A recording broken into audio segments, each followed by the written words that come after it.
Pense nas pessoas que clamam no dia do juízo. Mas, Senhor, em seu nome, não fizemos muitas maravilhas? Ora, essas pessoas claramente acreditavam que Jesus iria salvá-las, tanto que pedem isso a ele. Porém, ele não as salva. Então, claramente, apenas crer que Jesus vai lhe salvar, nunca salvou, nem vai salvar absolutamente ninguém. Então, no que mais é preciso crer? O que de fato significa crer em Cristo? Por exemplo, o que significa alguém dizer, eu acredito em Buda? Ora, isso significa que ele acredita em tudo aquilo que Buda ensinou. E se ele acredita sinceramente na moral e na cosmovisão de Buda, é óbvio que tentará pôr esses ensinamentos em prática. Não significa que ele será excelente na prática do budismo, mas significa que ao menos vai se dedicar. Similarmente, dizer, eu acredito no meu professor de matemática, não significa que agora você irá acertar automaticamente todas as questões da prova com um desempenho perfeito. Significa apenas que você confia nesse professor como seu mestre, acredita naquilo que ele lhe ensina e tentará seriamente aplicar seus ensinamentos ao lidar com problemas matemáticos. Embora seja por falta de sabedoria ou de atenção, você ainda possa por vezes errar em questões particulares. O mesmo pode ser dito para o significado de se crer em Allan Kardec e assim por diante.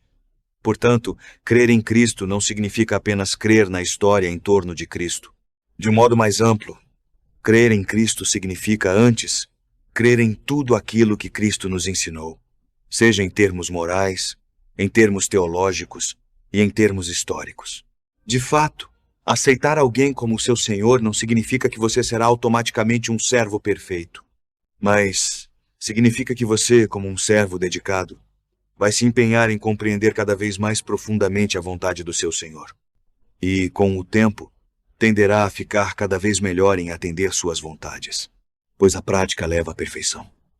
Ainda que a perfeição completa de um servo seja um horizonte jamais alcançável em vida. De fato, Mateus 7, de 22 a 23, nos diz que aquelas pessoas não foram atendidas por Jesus justamente porque elas praticavam o mal. Crer. Até os demônios creem, diz Tiago 2, 19. Então mostra-me a tua fé sem as obras, e eu te mostrarei a minha fé pelas minhas obras, diz Tiago 2, 18. Ou seja, as boas ações não são uma condição de salvação, porém elas são um sinal de salvação, um sinal de que o ser humano está mudando os seus hábitos. Pelos frutos conhecereis, diz Cristo em Mateus 7, de 16 a 20. Em outras palavras, a natureza humana é tão corrompida que nenhuma quantidade de boas obras é grande o suficiente para pagar pelos erros do egocentrismo humano. Apenas a misericórdia de Deus pode nos salvar, nunca o mérito de nossas ações. Ele nos pede tão só a boa fé de buscar Ele e a seu Messias. Há um conto que ilustra muito bem esse ponto. Um pai diz a seus filhos que quem passar de ano irá com ele para Disney. Os dois filhos se dedicam muito, mas, como já tinham tirado muitas notas baixas, por mais que se esforcem, esses garotos jamais vão conseguir nota suficiente para passar. Vendo o desespero dos filhos, o pai, movido de compaixão, diz que os levará mesmo sem nota para passar. O pai só lhes põe uma condição: que creiam no que ele lhes tem ensinado sobre a importância de estudar e aprender o quanto pode. Ambos os filhos ficam extremamente felizes. E o irmão mais novo, sem prestar atenção no que o pai acabou de dizer, para de estudar e começa a fazer as provas de qualquer jeito. Mas o irmão mais velho, mais atento, continua estudando, mesmo sabendo que não irá passar na prova e mesmo sabendo que não precisa passar para ir para Disney.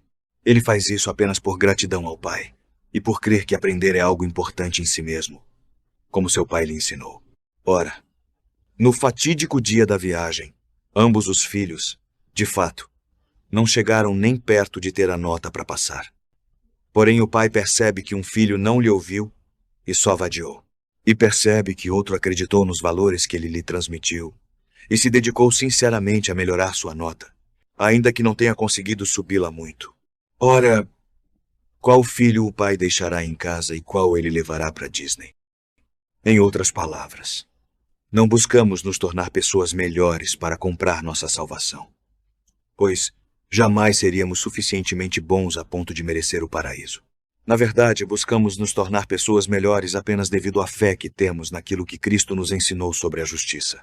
Isto é, por amarmos a beleza de suas palavras, e também por gratidão, pela misericórdia de Deus, ter nos salvo.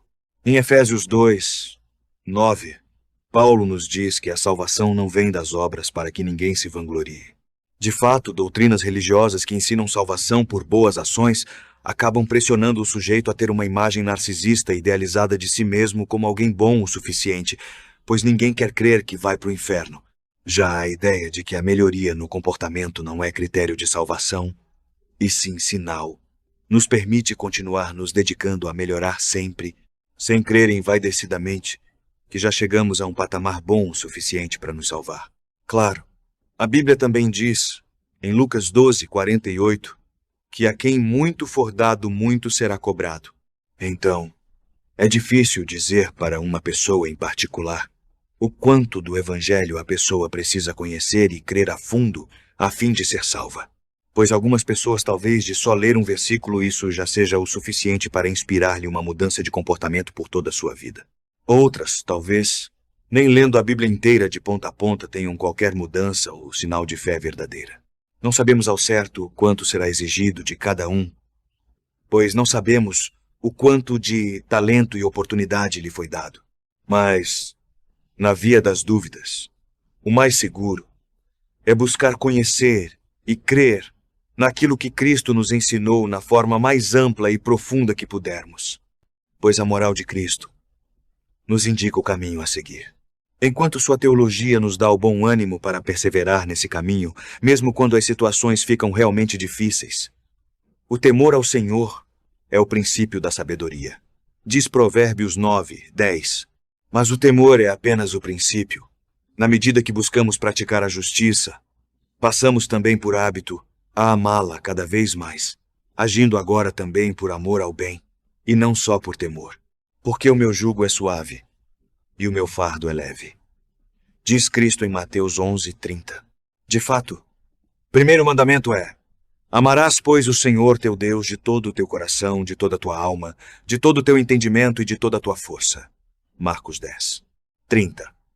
E se você quer aprender mais sobre como podemos nos tornar cada vez melhores, siga-nos.